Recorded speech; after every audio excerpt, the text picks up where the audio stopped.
2 নম্বর শর্ত হইল তুমি কেন স্কুলে পড়বে, তুমি কেন কলেজে পড়বে, কেন তুমি ভার্সিটিতে পড়বে, তোমার উদ্দেশ্য কি বলতে হবে। উদ্দেশ্য কি বলতে হবে, উদ্দেশ্য কি বলতে হবে।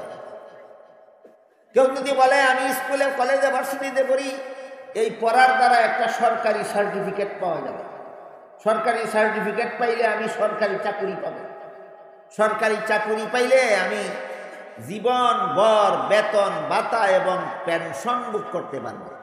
আজকাল বেশিরভাগ ছাত্রছাত্রী স্কুল কলেজ এই উদ্দেশ্যেই বলে। আমার জানা মতো আজকাল বেশিরভাগ স্কুল কলেজের ছাত্রছাত্রী এই উদ্দেশ্যেই পড়ে, সরকারি সার্টিফিকেট, সরকারি চাকুরি, সরকারি বেতনের লোভে পড়ে।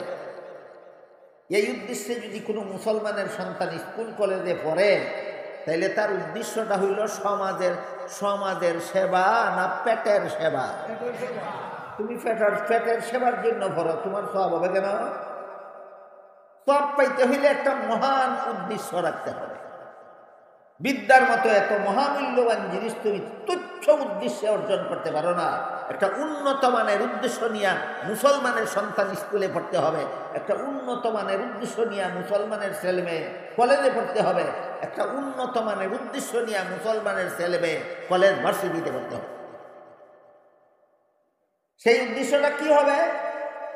মুফাসসিরিনে কেরাম এর এক কথায় জবাব দিয়েছেন, স্কুল কলেজ ভার্সিটিতে পড়া সওয়াবের কাজ হওয়ার 2 নম্বর শর্ত যে উদ্দেশ্য ঠিক করা। উদ্দেশ্যটা কি হবে? এক কথায় তার জবাব হইল, উদ্দেশ্য হবে পেটের সেবা নয়, উদ্দেশ্য হবে সমাজ সেবা। উদ্দেশ্য পেটের সেবা না সমাজ সেবা? সমাজ সেবা। মুসলমানি বজায় রেখে পড়ো, সমাজ সেবার উদ্দেশ্যে পড়ো।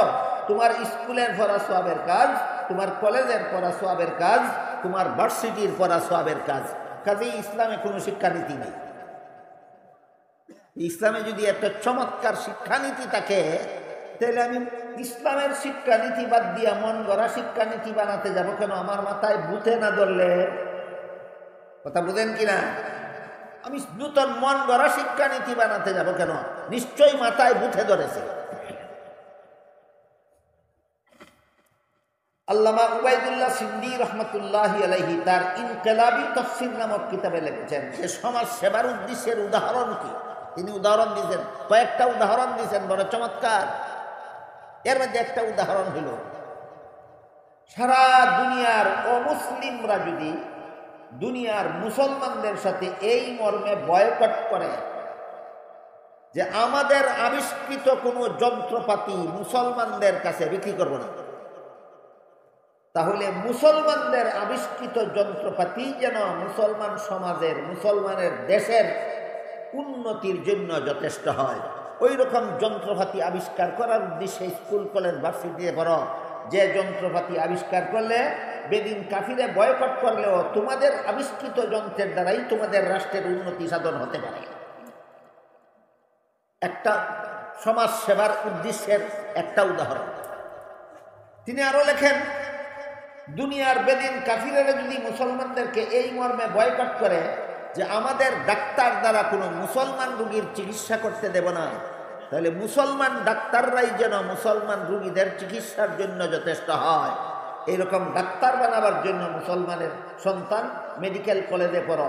তোমার মেডিকেল কলেজের পড়া মাদ্রাসার ছাত্রদের কোরআন হাদিস পড়ার মতো সওয়াব। কথা আমার বুঝে থেকে বলুন, স্কুলে পড়া গুনাহ, কলেজে পড়া গুনাহ, ভার্সিটিতে পড়া গুনাহ না সওয়াব? বিনা শর্তে না 2 শর্তে? এটা যে জাতে মাতাল তালে ঠিক, সওয়াব মনে রয়েছে আর শর্ত মনে নেই, বুঝলা রয়েছে। এটা কয় জাতে মাতাল তালে ঠিক। তিনি আরো লেখেন, বেদিন কাফিরেরা যদি মুসলমানের সাথে এই মর্মে বয়কট করে যে আমাদের আবিষ্কৃত ঔষধ কোনো মুসলমান রোগীর চিকিৎসার জন্য বিক্রি করব না, তখন মুসলমানদের আবিষ্কৃত ঔষধই যেন মুসলমান রোগীর চিকিৎসার জন্য যথেষ্ট হয়। এটা হলো সমাজ সেবার জন্য মেডিকেল কলেজে পড়া, এটা হলো সমাজ সেবার উদ্দেশ্যে মেডিকেল কলেজে পড়া। তিনি আরো লেখেন, বেদিন কাফিরেরা যদি মুসলমানদের সাথে এই মর্মে বয়কট করে যে আমাদের আবিষ্কৃত অস্ত্র কোনো মুসলমানদের দেশে বিক্রি করব না, তাহলে মুসলমানদের আবিষ্কৃত অস্ত্রই যেন যুদ্ধের ময়দানে শত্রুর মোকাবেলা বিজয়ী হওয়ার জন্য যথেষ্ট হয় এমন অস্ত্র আবিষ্কার করার জন্য তুমি কলেজ ভার্সিটিতে পড়ো। তোমার কলেজের পড়া, ভার্সিটির পড়া, মাদ্রাসার ছাত্রদের কুরআন হাদিস পড়ার মতো সওয়াবের কাজ। তাহলে স্কুল কলেজ ভার্সিটি পড়ার দরকার আছে নি? শুধু জায়েজ না সওয়াব আছে? বিনা শর্তে না দুই শর্তে?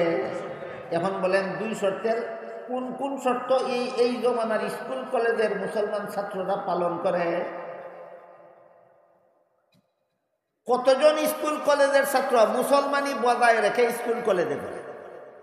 কতজন কলেজ ভার্সিটির ছাত্র কলেজ ভার্সিটিতে পেরে এমন এমন অস্ত্র আবিষ্কার করতে পেরেছে যেই অস্ত্র দ্বারা আমেরিকার বিশ্ব সন্ত্রাসী আমেরিকার মোকাবেলায় যুদ্ধের ময়দানে বিজয়ী হওয়া যায়? পারছে না। তাইলে উদ্দেশ্য ছিল তোমার মুসলমান জাতিকে দুনিয়াতে প্রতিষ্ঠিত করা। এর জন্য যন্ত্র আবিষ্কারের দরকার, এর জন্য অস্ত্র আবিষ্কারের দরকার, এর জন্য ঔষধ আবিষ্কারের দরকার, এর জন্য ডাক্তার তৈরির দরকার, যার দ্বারা বেদিন কাফিরের মোকাবেলা করতে পারো। এদের মোকাবেলায় দুনিয়াতে তোমাদের দেশটাকে, তোমাদের রাষ্ট্রটাকে প্রতিষ্ঠিত করতে পারো। ওইটাও পারছো না, আর স্কুলে করার কারণে নমাজ বন্দিগিও শিখছো না। তোমার দিকে আমও গেল, ছলাও গেল না, বুঝতে পারেনি? আমও গেল, ছলাও গেল। স্কুল কলেজে পড়ার উদ্দেশ্য ছিল তোমার মুসলমান সমাজকে দুনিয়াতে প্রতিষ্ঠা করা। মুসলমান সমাজকে প্রতিষ্ঠা করার মতো না ঔষধ বানাইতে পারছো, না ডাক্তার তৈরি করতে পারছো, না যন্ত্র বানাইতে পারছো, না অস্ত্র বানাইতে পারছো। এরা গেল সলা, আর না নমাজি হইতে পারছো। এরা গেল আম। তোমার তো স্কুলে ভর্তি গিয়ে আমও গেল, সলাও গেল। হিসাব নিকাশ মিলে এখন তোমার স্কুলে কলেজে ভার্সিটিতে পড়ার সার্থকতা কোথায়? কোনো সার্থকতা আছে? নাই। এমন অথর্ব শিক্ষা ব্যবস্থা মুসলমান সমাজে চালু হইল কেন? একমাত্র ইসলামী শিক্ষানীতি বাদ দিয়া মন গড়া শিক্ষানীতি চালু করার কারণে। মুসলমান সমাজের স্কুল কলেজ ভার্সিটিতে ভর্তি গিয়ে আমও গেল, সলাও গেল। কেন? ইসলামী শিক্ষানীতি বাদ দিয়া মন গড়া শিক্ষানীতি বাস্তবায়ন করার কারণে।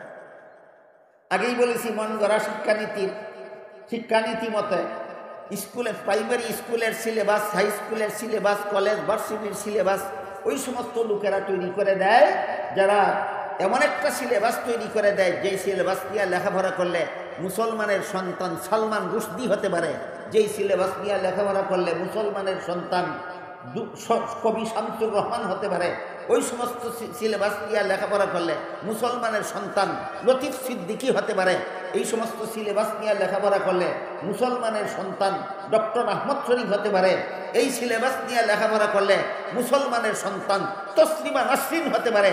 এমন নাস্তিকবাদী শিক্ষা ব্যবস্থা চালু করার কারণে মুসলমান ছাত্রছাত্রীদের লেখাপড়া করিয়া আমদায় চলাও যায়, আমদায় চলাও যায়।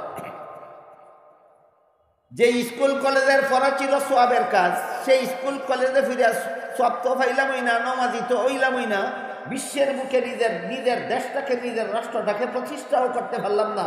আমও গেল, চলাও গেল, একমাত্র মন গড়া শিক্ষা ব্যবস্থার কারণে, মন গড়া শিক্ষানীতির কারণে। কি শিক্ষানীতির কারণে? মন গড়া শিক্ষানীতি। আমি যে কয়েকটা উদাহরণ দিলাম, নাস্তিকের সালমান রুশদি একটা, কবি শামসুর রহমান একটা, লতিফ সিদ্দিকী একটা, ডক্টর আহমদ শরীফ একটা, তসলিমা নাসরিন একটা, এই সবগুলি নাস্তিক। এইগুলি নাস্তিক হইছে ইহুদি খ্রিস্টানদের দেশে লেখাপড়া করিয়া না বাংলাদেশে মুসলমানের দেশের স্কুল কলেজে লেখাপড়া করিয়া? বাংলাদেশের মতো মুসলমানের দেশের স্কুল কলেজে লেখাপড়া করিয়া কেন তসলিমা নাসরিন তৈরি হইল? কেন ডক্টর আহমদ শরীফ তৈরি হইল? কেন সালমান রুশদি তৈরি হইল? কেন শামসুর রহমান তৈরি হইল? কেন লতিফ সিদ্দিকী তৈরি হইল? একমাত্র ইসলামী শিক্ষানীতি বাদ দিয়া মন গড়া শিক্ষানীতি চালু করার কারণে। এই নাস্তিকদের যত পরিভাষা আছে, এর মধ্যে একটা পরিভাষা হইল ধর্মান্ধ। একটা পরিভাষার নাম ধর্মান্ধ। ধর্ম যুগ অন্ধ সমান, ধর্মান্ধ। এরা ধর্মরে অন্ধকার করে। যারা ধর্ম নিয়া ধর্ম নিয়ে জীবনযাপন করে, যারা ধর্ম নিয়ে লেখাপড়া করে, যারা ধর্ম নিয়ে শিক্ষা গ্রহণ করে, যারা ধর্ম নিয়ে সমাজে বসবাস করে, যারা ধর্ম নিয়ে রাষ্ট্রে বসবাস করতে চায়, এরা অন্ধবিশ্বাসী। এই ধর্মের যত বিশ্বাস আছে সবগুলি অবাস্তব, অবান্তর, এগুলি কোনো বাস্তব কথা নয়। যেমন ডক্টর আহমদ শরীফ মরণের আগে ওসিয়ত করে গেছে, আমি মরলে পরে আমার লাশরে গোসল দিও, কাফন পরাইও না, জানাজা পড়ো না, কোনো গুরুস্থানে দাফন করো না, আমার লাশরে হাসপাতালে দান করে দিও। মরলে পরে লাশরে গোসল দেয় ধর্মান্ধরা, কাফন পরায় ধর্মান্ধরা, জানাজা পড়ে ধর্মান্ধরা, গুরুস্থানে দাফন করে ধর্মান্ধরা। এই ধর্মান্ধরা বিশ্বাস করে যে এইভাবে মুর্দারে পরিপাটি করে গুরুস্থানে দাফন করলে মুনকার নাকির ফিরিস্তা সোয়াল জব করব, সোয়ালের জব দিতে পারলে রক্ষা পাইব, জব দিতে না পারলে শাস্তি হবে কবরে। মিথ্যা কথা, কবরে কোনো সোয়াল জব নাই, কবরে কোনো আজাব গজব নাই। এই ধর্মান্ধরা বিশ্বাস করে এক সময় কবর থেকে জীবিত হয়ে হাসরের মাঠে দাঁড়াতে হবে। মিথ্যা কথা, হাসর নসর বলতে কোনো কিছু নাই, হিসাব নিকাশ বলতে কোনো কিছু নাই, পরকাল বলতে কিছু নাই, জান্নাত জাহান্নাম বলতে কিছু নাই, আল্লাহ বিল্লাহ বলতে কিছু নাই। খামোখা আমার লাশকে এইভাবে কবরে দাফন করার কোনো যুক্তি নাই, কাজে আমার লাশকে কবরে দাফন করে। মন গড়া শিক্ষানীতির বিস্ফোরণ। বলুন, এই ডক্টর আহমদ শরীফ কোন শিক্ষানীতির কি ফল? মন গড়া শিক্ষানীতির বিস্ফোরণ।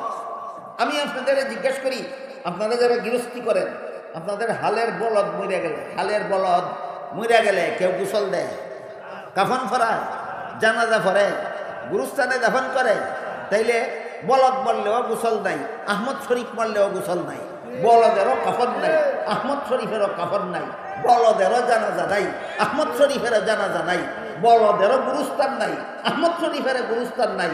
দুই বলদে বেশ কম কথা, দুইটা বেশ কম আছে। একটা বলদ 4 টিঙ্গিয়া আর একটা বলদ 2 টিঙ্গিয়া। আলের বলদ কটিঙ্গিয়া আর ই বলদ 2 টিঙ্গিয়া। 4 টিঙ্গিয়াটা হইল অশিক্ষিত বলদ আর 2 টিঙ্গিয়াটা হইল শিক্ষিত বলদ। মানুষকে শিক্ষিত বলদ বানায় মন গড়া শিক্ষানীতির দ্বারা। মানুষকে শিক্ষিত বলদ বানায় কোন শিক্ষানীতির দ্বারা? মন গড়া শিক্ষানীতির দ্বারা। আর ইসলামী শিক্ষানীতির দ্বারা আদম সন্তানকে মানুষ বানায়। কথাটা একটু পরে বলবো। আল্লাহর দেওয়া শিক্ষানীতি মতে যারা শিক্ষা গ্রহণ করে এরা আদম সন্তান, এই সমস্ত আদম সন্তানেরা মানুষ হয়। আর মন গড়া শিক্ষানীতিতে যারা শিক্ষিত হয় এরা মানুষ থাকে না, এরা জানোয়ার হয়ে যায়।